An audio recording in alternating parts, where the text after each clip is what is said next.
Hello and welcome for this video about Istio. I will learn you how you can install the Istio on Kubernetes using the istioctl. That's this CLI tool. And Istio is a service mesh tool to provide MTLS between your services, and it's running inside the Kubernetes. My name is Paris and I'm working as an advanced platform engineer right now. I am a Kubernetes specialist, and I really love the cloud native environment and community. So I'm a big enthusiast, and then I'm a public speaker to different conferences. So the beginning are we doing to test Istio inside a kind cluster, so we don't break any production or test environment. I will prefer to do this in kind, and for that we just say kind create cluster and we give it name Istio.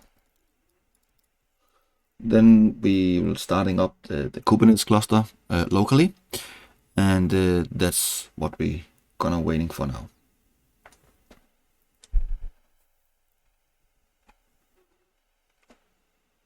And now it's done and we are ready to continue. Now let's shift to the Istio kind to be sure it's using the right cluster, and it's doing it. You can see it's marked here as kind Istio. That's meaning if we use kubectl get pods and just say all the namespaces. We got all the running namespaces now, running pods. Sorry. And the next we will do, it's installing the Istio CLI. You can go for the Istio website and get that, or you can just see what I'm pasting in here. I would recommend you to go for the Istio website and see that's the same here. You can see I'm getting from istio.io and download istioctl, so it's no malicious here. Of course, I will not do that in my videos. So just curl and install, and then we get the latest version, and we can export it here to be sure the Istio will work when we use the CLI tool. So now if I'm using istioctl, it's showing me all the information I can do. I can scroll a little bit up here, and you can see everything. Let's go down and install the Istio from the CLI into the cluster. Remember, it's very important you are on the right cluster, because when you install it, you enable Istio. And if it's in production cluster and you have some old annotations that want to inject Istio from some projects, then it will start immediately to begin that. So be careful before you are setting it up. istioctl install, and then you can see it asking about, do you want to use the default profile? In this case, yes, we will do this, and we'll just wait until the Istio is installed and needed components. Default install are using the Sidecar mode. We are not using the Ambit mode, and you need to read up on the difference using the Ambit and the Sidecar. Personally, I prefer to use Sidecar because it's more secure, but Ambit is more performance-wise. So it really depends on how much performance and resources you want to lose when you use Istio. Do you want the high security? Then use Sidecar. If you have a lot of pods, and you need the performance-wise and you trust everything inside your cluster, then use Ambit mode. So it depends on what you want to gain out of this. Let's check about Istio is ready now. We can do that by use kubectl get pod from the namespace Istio system. And here we can see we have two pods running. We have the ingress gateway and we have the istiod the daemon that are adding the sidecar annotations to the pods when you allow to inject it. So everything is fine now. The next step we will starting to do are to creating a new namespace and allow Istio injection, so it's automatically adding the sidecars to your pods when you're spinning it up inside your namespace. So let's enable the sidecar injection for the new namespace, and let's create the namespace first. First, we want to create the namespace.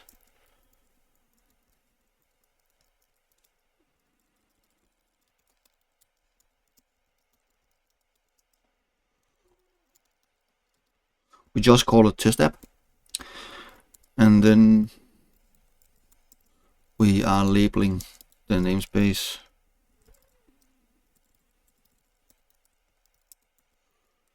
with the namespace test app with Istio injection enable. Let's be sure it's enabled, so we will just describe the namespace we have here. Oops. And you can see here we have the label here. No, it's not here. We have Istio injection enabled. The other one was the metadata. So if we place some applications inside here, then we will see it. It's automatically want to spin up. So let's create a document. Just call it nano here we use, and then call it test app.yaml. And we open it up, and the first one we want to use is the API version, and we want to create a service account.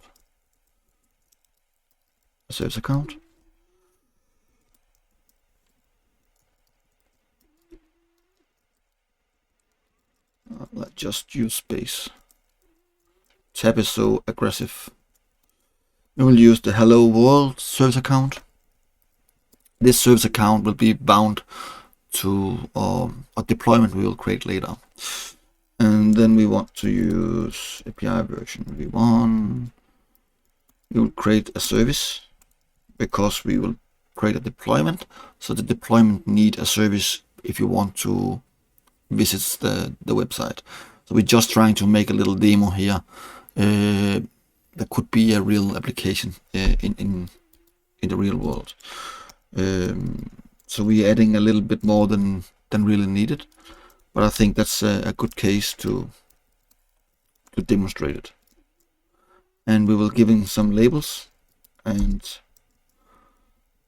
let's call the app should be hello world,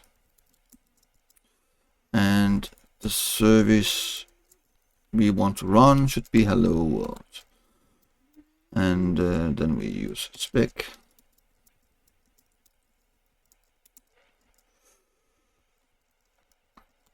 And we allow HTTP, that's the service name, the port name, sorry. And the port number should be 8080. And the target port into the container should be 8080. And then we have selector. And then we just, app hello world. So all the labels on a deployment where you have the label app hello world will be in this scope. The next thing we will do now is to do the magic. It's the API version apps v1, and this kind is a deployment. We will add the metaname,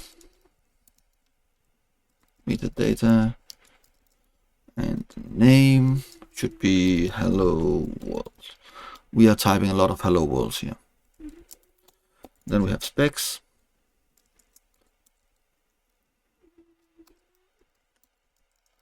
We are using replicate 1.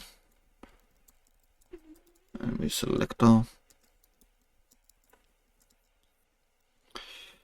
Match labels.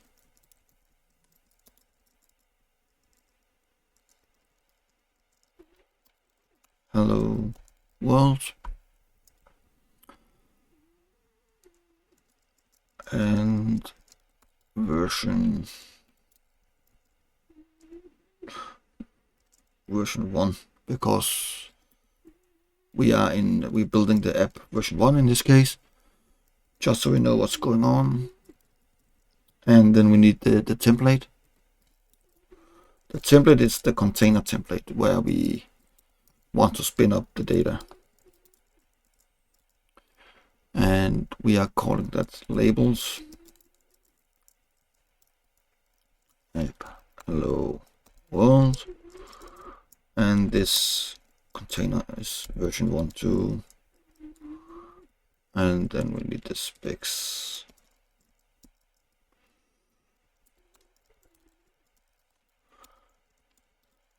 In this case, we will make the service account called hello world as we created upstairs, because then as default, it's using the default service account to avoid if some with a mistake have given the grant access, then we can be sure exactly this application doesn't take the default account, and if something is going wrong, we are sure we are not jumping out of the scope of what we are doing, and we have the fully control of what we are doing. So I will recommend that if you're not doing that today, start using a service account for each of your applications inside Kubernetes.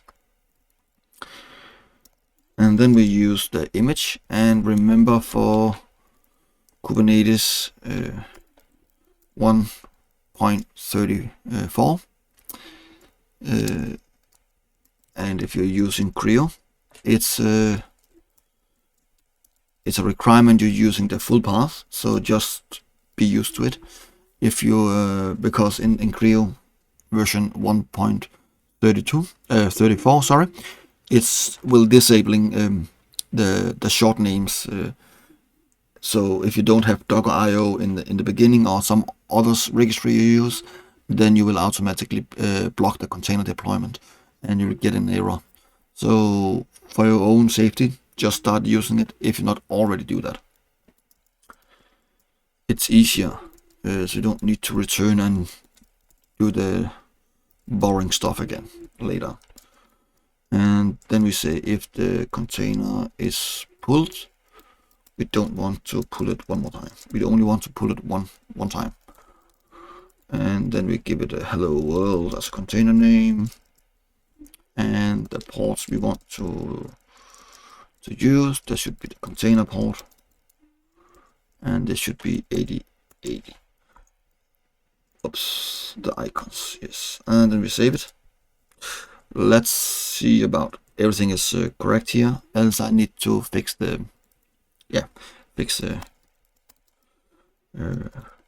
syntax after.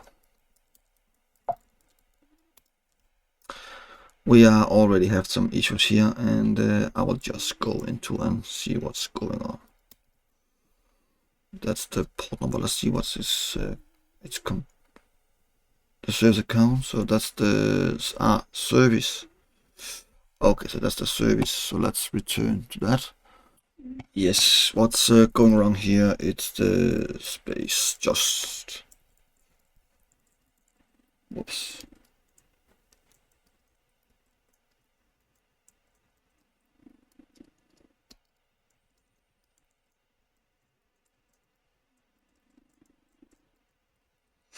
Let's see about, I have the same downs here, I don't, so let's try again and applying it. So now the hello world, but now we have the problem with image pull. That's a spelling error. It's good. And of course you will say now we are deploying into the default namespace, and that's correct, and I will show you the difference, because if I'm deploying it first to the default and then after to the test app, then we can see the difference. I think that's a little bit easier. So just fix the policy here.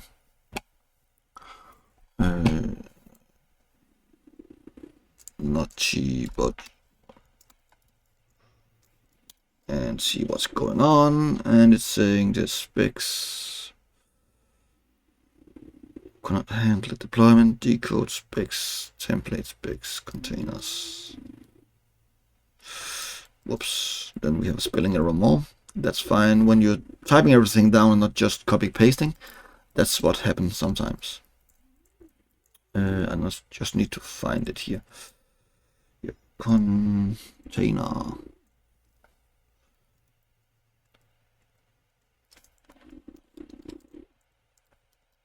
Yes. kubectl git pod. And you can see it's running now. It's hello world now have one pod. If I'm trying to do this in the test app namespace, and let's see, test app, you will see it's running with two pods. And if I'm going to describe this one, just like this,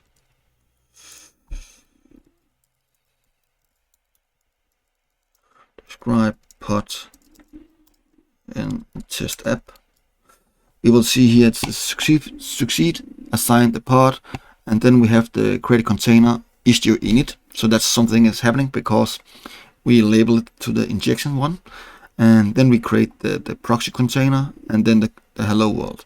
So if I'm scrolling up here, you will see the one of the container will be finished and the other one will be running. So this is the container ID. Let's scroll a little bit more. It's taking a little bit here. Init container. So this is the init container. You can see Istio init. It's doing whatever it's doing, and then we're scrolling down to the proxy. Istio proxy is whoops. You can see the init container here. It's terminated and completed.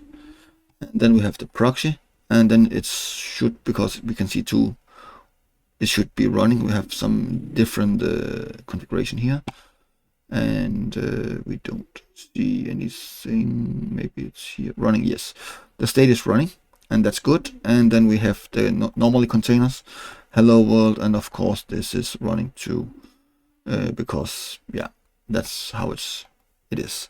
So that's how you can start using your Istio from the CLI, and you can play around with it by using the kind. And I would recommend to do this before you are comfortable with that, because if you're doing some mess up, you can destroy your own workload on your cluster. So don't rush to say, now I know a new tool, so I want to apply it on my production cluster and the test cluster and everywhere, because it's look very nice. Start learning it and relax when you think you can do it.